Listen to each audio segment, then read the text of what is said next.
Selamat pagi teman-teman semua. Assalamualaikum warahmatullahi wabarakatuh. Salam sejahtera untuk kita semua. Pertama-tama terima kasih atas undangan dan kesempatan yang diberikan kepada saya pada hari ini untuk bisa berbagi sharing. Yang pertama saya takuti bukan bicara, tapi turun dari tangga takut jatuh, Bapak Ibu. Mohon maaf, saya menghilangkan rasa kekhawatiran diskusi di antara orang hebat. Tepuk tangan dulu untuk semua yang ada di sini.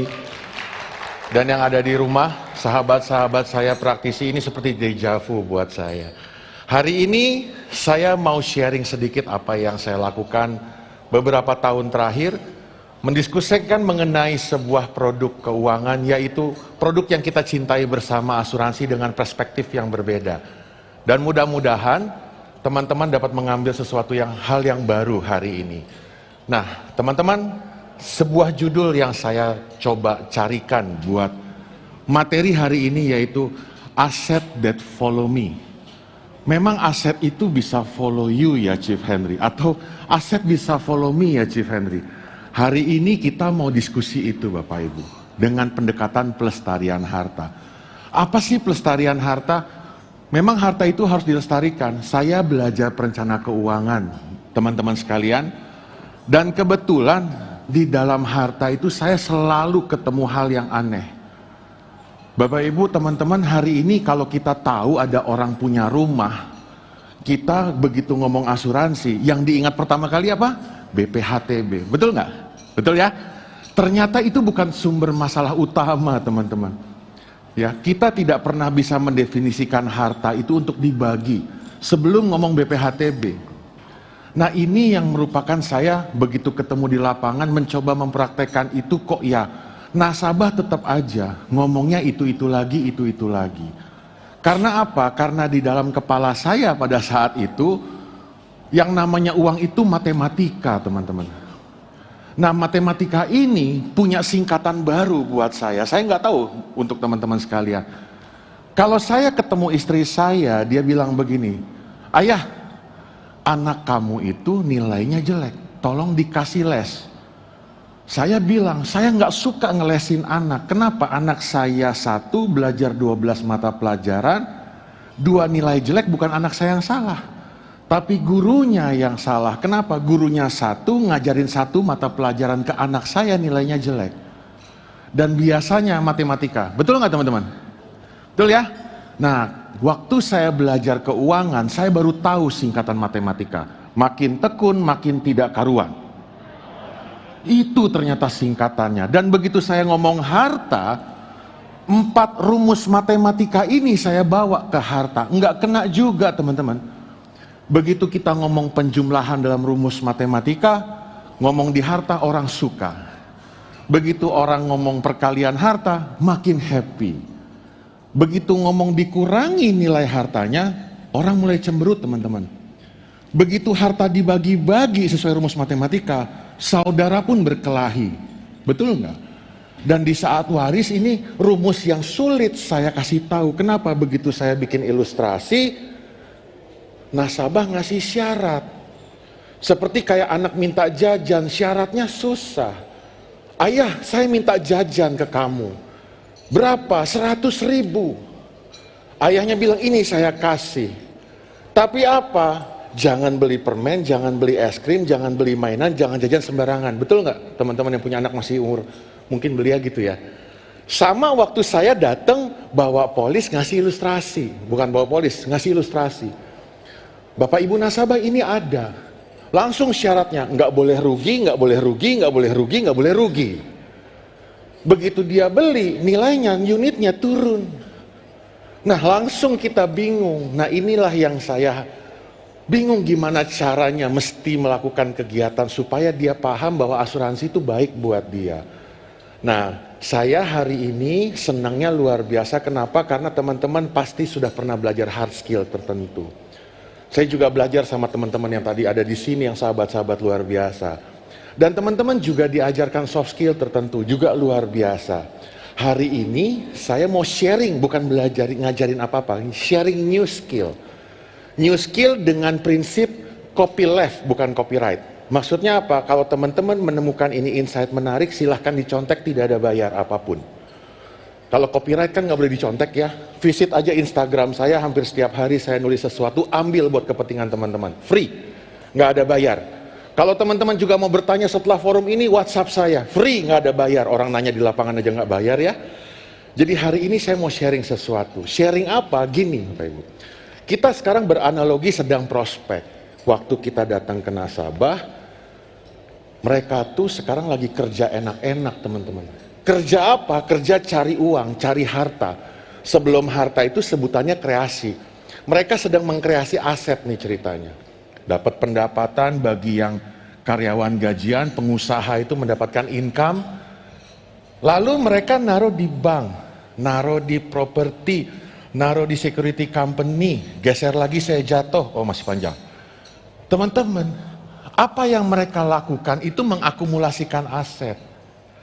Nah begitu mengakumulasikan, kendalinya nggak di mereka. Pertanyaannya, katanya kamu cari uang buat kamu. Saya mau tanya sama teman-teman baik yang di sini maupun di online. Waktu kita buka rekening pertama kali, waktu kita beli rumah pertama kali, masih ingat nggak dulu tujuannya buat apa? Kalau saya buka rekening dulu pertama kali, saya buat terima gaji. Salah, terima komisi. Waktu teman-teman buka rekening pertama kali, ingat nggak buat apa? Waktu beli rumah pertama kali, ingat nggak buat apa? Saya ingat. Waktu beli rumah pertama kali, saya bilang saya mau beli rumah buat hidup berdua dengan istri saya, kecil juga nggak apa-apa. Yang penting ada kamar 2, yang calon anak saya nanti begini begitu bermain di rumah yang sederhana. Ternyata saya nggak sadar, rezekinya bukan cuma di perut Bapak Ibu teman-teman. Saya diberi karunia punya 4 anak. Hari ini anak pertama saya usianya sudah hampir 20, yang paling kecil masih 6 tahun. Rumah itu nggak jadi merupakan mimpi saya lagi, sudah mimpi keluarga. Nah jadi, tujuan daripada harta itu suatu hari akan berpindah.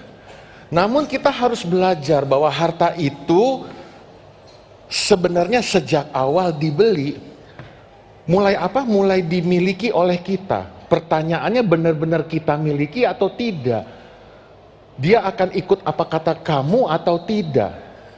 Nah sebelum pindah, atau kalau bahasa keuangan nama distribusi, ada satu ilmu yang namanya preservasi atau dilestarikan. Kenapa? Karena rumah tuh nggak bisa dibagi. Itu teman-teman, yang namanya buku tabungan nggak bisa dibelah. Lalu harus dilestarikan, caranya gimana? Nah ini yang saya suka sharing ke nasabah, menggunakan cara baru supaya di luar sana nasabah tidak ketemu dengan cara yang sama. Apa itu? Saya bilang, Bapak Ibu, kalau Bapak Ibu sedang kerja, uangnya ditaruh di mana? Kan ini uang Bapak Ibu ya, Bapak gunakan untuk apa? Dia punya planning tuh, saya mau beli rumah mewah, saya mau beli kendaraan mahal. Itu teman-teman biasanya yang dilakukan oleh nasabah. Lalu apa? Saya bilang sama mereka, Bapak Ibu tahu nggak, waktu Bapak Ibu punya harta ditaruh bank, pertanyaannya harta itu milik siapa? Nasabah bilang, milik saya. Teman-teman, coba teman-teman bayangkan, pernah nggak prospek ngomong sama nasabah, nasabahnya bilang begini nih, saya lebih baik punya duit banyak ketimbang asuransi. Ada yang pernah ketemu nasabah begitu? Banyak. Dia bilang lebih baik saya ngumpulin properti daripada beli asuransi. Nggak butuh. Tahu nggak apa yang saya jawab? Ilmu matematika. Kalau nasabah ngomong minus, kita jangan ngomong plus. Sebab kalau dikali hasilnya minus. Begitu nasabah ngomong minus, kita ikut minus. Nasabah bilang apa? Saya nggak butuh asuransi. Betul. Saya orang kaya, duit tabungan saya 200 miliar di rekening bank. Bagus. Saya nggak butuh asuransi. Betul. Yang butuh memang bukan dia, Bapak Ibu. Catat, asuransi tidak pernah dibeli untuk dia yang beli. Asuransi dibeli untuk keluarganya yang nunggu. Setuju ya? Jadi ingat, kalau Bapak Ibu ditolak sama nasabah, you are on the right track. Berarti sudah betul. Karena asuransi tidak dibeli buat dia yang beli. Di keluarganya tuh di rumah ada yang nunggu. Nunggu apa? Nunggu sesuatu seperti konsep piano. Orang tuanya punya mimpi, anaknya bisa main piano, dia belilah grand piano. Anaknya nggak bisa main piano, mau dilesin kayak gimana nggak bisa, kecuali anaknya mau main piano. Lucunya Bapak Ibu, saya mendapati sebuah fenomena. Kalau anaknya mau main piano, biasanya beliinnya nggak grand piano, piano biasa. Gitu nggak sih Bapak Ibu? Gitu ya. Yang akhirnya kalau ditawarin asuransi dibeli yang murah-murah aja. Gitu nggak sih? Gitu ya. Jadi sekedar itu. Nah, saya mesti jelasin apa? Saya mau bilang sama mereka, Bapak Ibu, kamu punya uang banyak, kamu sudah mengkreasi harta. Nah, sekarang saya mau cerita sesuatu. Waktu Bapak Ibu beli rumah, buka tabungan, punya saham, punya obligasi, dan yang lain-lain, apa mimpinya? Dia akan cerita tuh teman-teman. Dia akan cerita segala macam mimpi. Wah, rumah ini saya renovasi jadi 3 lantai. Tanah ini saya akan berikan ke anak saya yang sana. Wah, segala macam teman-teman. Saat mengkreasi harta itu, nasabah berpikir seperti itu. Saya ceritain, tahu nggak waktu kamu mengkreasi harta, punya income, ada syaratnya. Untuk harta itu bisa ikut apa kata kamu, ada syaratnya. Syaratnya apa? Saya ambil contoh jangan banyak-banyak, yang paling sering di lapangan. Buka tabungan atau deposito, satu lagi punya rumah. Ini yang paling sering. Ya. Biasanya kalau ketemu orang yang duitnya banyak tabungan deposito, kita bilang ini di freeze. Kalau punya rumah, ini BPHTB. Saya akan cerita sesuatu yang berbeda. Saya bilang, Bapak, saya nggak bilang Bapak akan di freeze atau BPHTB lain. Waktu Bapak Ibu punya tanah, punya rumah, Bapak Ibu punya mimpi. Mimpinya apa? Mimpinya manfaat segera dari apa yang Bapak miliki. Teman-teman di forum ini, termasuk yang di online, coba tuliskan mimpi Anda apa. Tuliskan nilainya di atas kertas. Rumah Anda hari ini mimpinya berapa? Tuliskan di atas kertas. Tuliskan tabungan yang Anda inginkan berapa? Tuliskan di atas kertas. Begitu Anda buka rekening di bank, begitu Anda miliki rumahnya, Anda merasa itu sudah punya kita. Ingat, semua barang aset yang kita beli ada aturan mainnya. Kita tinggal di negara kesatuan Republik Indonesia. Makanya di setiap training saya suka ada lagunya tuh, Indonesia Raya. Kita tadi waktu pertama kali lagi parade, saya lihat ada Indonesia Raya. Ada aturan administrasi yang harus dipahami. Nah, lucunya nasabah itu antara paham nggak paham, teman-teman. Paham nggak paham apa? Paham nggak paham aturan main harta yang mengatur hidup dia. Nah, ini yang mau saya sharing sebagai bahan untuk teman-teman cerita. Cerita sama nasabah, Bapak Ibu, begitu Bapak bilang nggak butuh asuransi karena uangnya sangat banyak, saya setuju dan sepakat, nggak usah beli. Selama Bapak bisa mendapati harta tersebut, Bapak atur sendiri. Hari ini saya mau kasih sharing sedikit dari sebuah tabungan. Saya minta teman-teman yang di online maupun yang ada di sini buka suara, ya. Maksudnya mengungkapkan kepada diri sendiri. Ya, satu fenomena lucu. Saya buka rekening tabungan pada saat pertama kali saya bekerja, itu tahun 90-an, di sebuah bank. Saya buka rekening tabungan itu.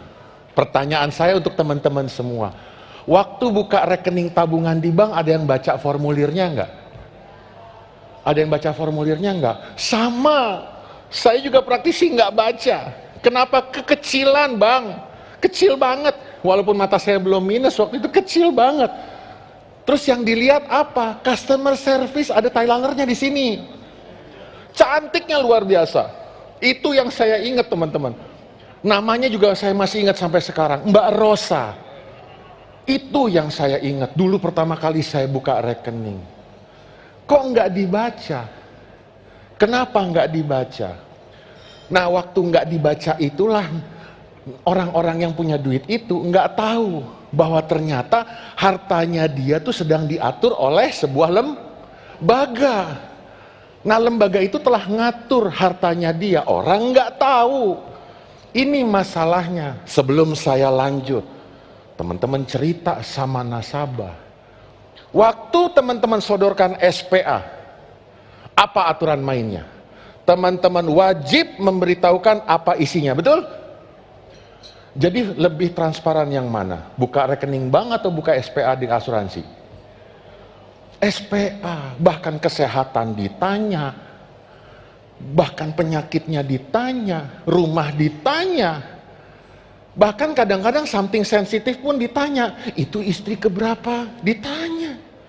Sebab kalau bohong dia tidak akan keluar manfaatnya. Itu ya teman-teman, rahasia pertama saya bongkar. Nah ini karena kita nggak paham isinya apa. Dibaca kok Chief Henry. Saya cuma mau cerita gini, nama saya Henry, Henry. Begitu saya tidak baca, tiba-tiba tabungan saya tulisannya HENDRI. Waktu saya hidup, I can control the administration.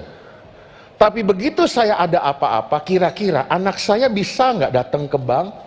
Itu yang wafat orang tua saya, namanya Henry, ini KTP-nya, oh beda. Beda, jadi pastikan administrasi itu kita baca. Nah saking pentingnya, kita juga harus belajar waktu kita beli rumah. Waktu kita beli rumah pun sama, yang kita lihat cuma rumahnya besar. Wah ini megah, 3 lantai, kamar mandi dalam. Itu aja. Tapi saat beli, ada yang baca kontrak pembeliannya enggak?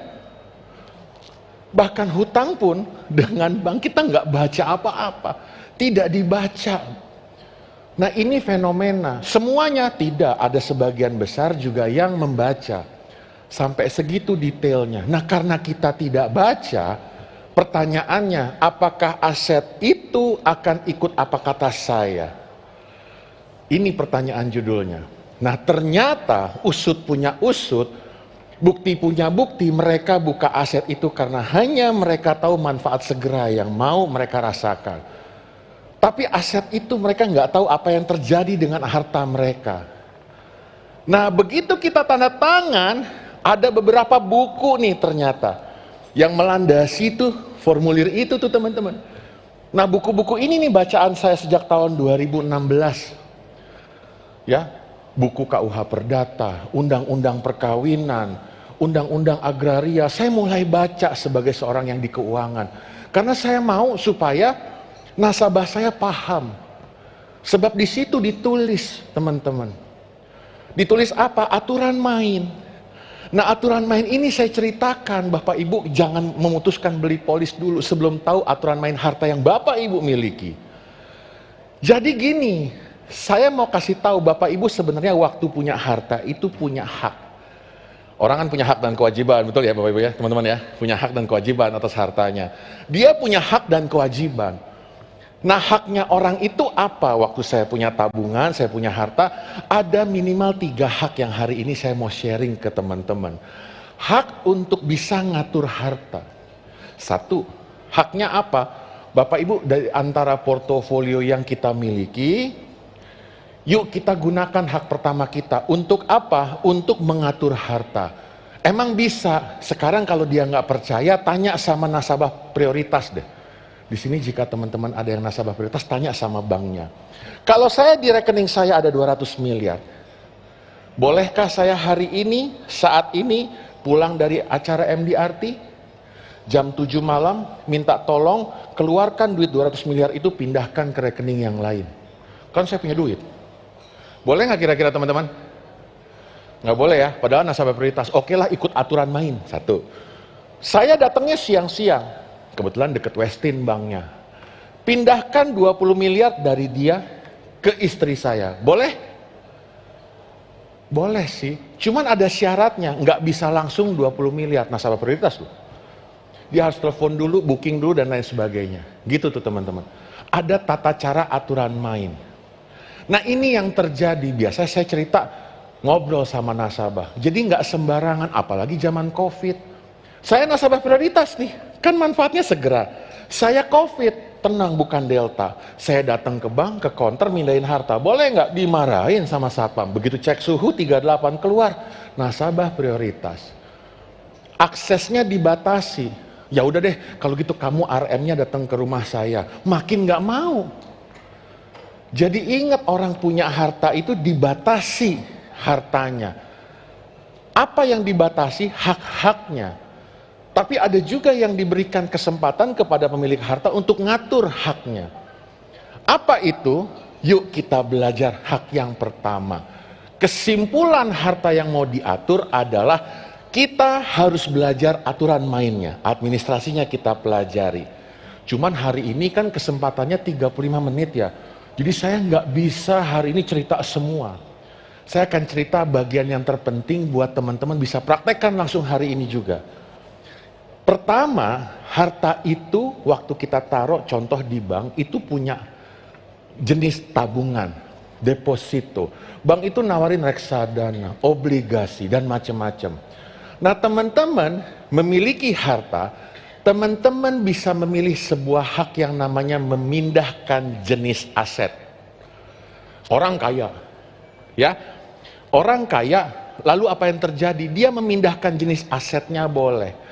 Apa yang mau dipindahkan? Saya tadinya punya rumah, sekarang rumah saya sudah tidak produktif. Saya ganti jadi deposito karena dapat persentase yang lebih lumayan. Boleh? Boleh, orang kaya. Saya dulu punya ruko, ada 5. 1 sudah tidak produktif. Saya jual, saya pindahkan menjadi reksadana. Boleh? Boleh, orang punya hak. Silahkan saja. Bisa dirubah jenisnya.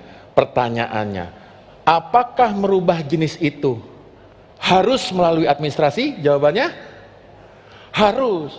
Ada administrasi yang harus dilakukan. 1. Yang kedua, bisa dirubah jenis kepemilikannya. Maksudnya apa Chief Henry? Sekarang saya punya harta 20 miliar di rekening. Saya bilang sama bank, tolong sisihkan 3 miliar buat anak saya karena dia mau sekolah di luar negeri. Boleh? Tadinya punya saya, sekarang punya anak saya. Boleh.